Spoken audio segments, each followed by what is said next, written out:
ഈ ശരീരധർമ്മങ്ങളൊക്കെ തൻ്റെ ധർമ്മങ്ങളാണ് എന്ന് തെറ്റിദ്ധരിക്കുന്നവൻ ബദ്ധൻ. ഈ ശരീരത്തിൽ ഇരിക്കുമ്പോഴും ശരീരവുമായിട്ട് യാതൊരു ബന്ധവുമില്ലാതെ തീർത്തും നാരായണപരനായി മാറിയവൻ മുക്തൻ. ഏതുപോലെ? പച്ചത്തേങ്ങയും കൊട്ടത്തേങ്ങയും. പച്ചത്തേങ്ങയാണ് ബദ്ധൻ. ആ ചിരട്ടയ്ക്ക് ഇങ്ങനെ ഒട്ടിയിരിക്കും അല്ലെ?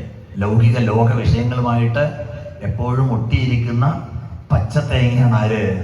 ബദ്ധൻ. എന്നാൽ ചിരട്ടക്കുള്ളിൽ തന്നെ ഉണ്ട്, എന്നാൽ ചിരട്ടയുമായിട്ട് ഒരു ബന്ധവുമില്ലാത്ത കൊട്ടത്തേങ്ങയാണ് ആര്? മുക്തൻ. ക്ലിയറായോ പറഞ്ഞത്? അപ്പോ പച്ചത്തേങ്ങയും കൊട്ടത്തേങ്ങയും പോലെ ബദ്ധനും മുക്തൻ. അങ്ങനെ ആ ഒരു തലത്തിലേക്ക് നമ്മൾ ഉയരണം. അതിന് എന്താ വഴി? അതിനുള്ള പ്രാഥമിക തലം എന്താണ്? പ്രാഥമിക തലം എന്ന് പറയുന്നത് സത്സംഗമാണ്. അതുകൊണ്ട് ഉദ്ധവ, എന്നിലേക്ക് എത്തിച്ചേരാൻ ഇന്ന് ലഭ്യമായതിൽ വെച്ച് ഏറ്റവും നല്ല വഴി സത്സംഗമാണ്. ഉദ്ധവൻ അറിയോ, സത്സംഗത്തിലേക്ക് എത്താൻ ഒരു യോഗ്യതയും വേണ്ട. പ്രായം വിഷയമല്ല, ജാതി വിഷയമല്ല. എല്ലാവരും എന്നിലേക്ക് സത്സംഗം വഴിയാണ് എന്നിലേക്ക് എത്തിച്ചേർന്നിട്ടുള്ളത്. ബഹവോ മത്പദം പ്രാപ്താഹ, പലരും എന്നിൽ എത്തിയിട്ടുണ്ട്. എന്തിനെ? ഗോപികമാരെ എന്നിലേക്ക് എത്തിച്ചേർന്നവരാണ്. അവർക്ക് എന്ത് വിദ്യാഭ്യാസമുണ്ട്? ഒരു വിദ്യാഭ്യാസവും ഇല്ലാതെ, ഒരു ജ്ഞാനവും ഇല്ലാത്ത ഗോപികമാരടക്കം. അപ്പൊ എന്ത് മനസ്സിലാക്കണം? കേവലേന ഹി ഭാവേന, ഉറപ്പിച്ച് പറയുന്നത്, കേവലേന ഹി ഭാവേന ഗോപ്യ ഗാവഹ നഗാഹ മൃഗാഹ, ഇവരൊക്കെ എന്നിൽ എത്തിച്ചേർന്നുണ്ട്, പശുക്കൾ പോലും. അതുകൊണ്ട് പരമാവധി സത്സംഗങ്ങളാണ് നമ്മൾ പ്രോത്സാഹിപ്പിക്കേണ്ടത്. ഈ ഭാഗവത സപ്താഹയജ്ഞം ഒരു സത്സംഗമാണ്. അത് വർഷത്തിൽ 7 ദിവസമല്ലേ ഉള്ളൂ അല്ലേ? അതുപോരാ.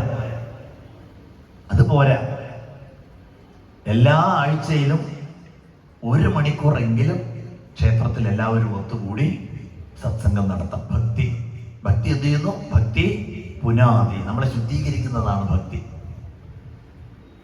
ആ ഭക്തി ഉള്ളവൻ ഇനി ചണ്ടാളനാണെങ്കിലും ഭക്തി അവനെ ശുദ്ധീകരിച്ച് ബ്രാഹ്മണ്യത്തിലേക്ക് ഉയർത്തും.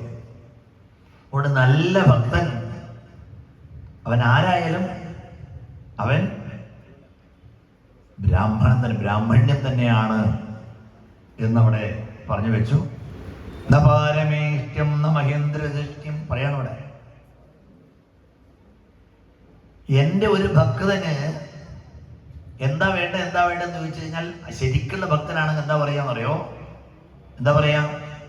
എനിക്ക് നിന്നെ മാത്രം മതി. അതുകൊണ്ടാണ് ഉദ്ധവ, എനിക്ക് എൻ്റെ മഹാലക്ഷ്മിയെക്കാളും രാമേട്ടനെക്കാളും ബ്രഹ്മാവിനേക്കാളും മഹാദേവനേക്കാളും ഉദ്ധവ, എനിക്ക് എന്നെക്കാളും ഇഷ്ടം നിന്നെയാണ്. ആരോടാ പറയുന്നത്?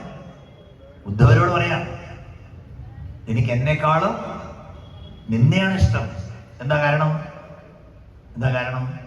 നീ എന്നെ മാത്രമേ ആഗ്രഹിക്കുന്നുള്ളൂ.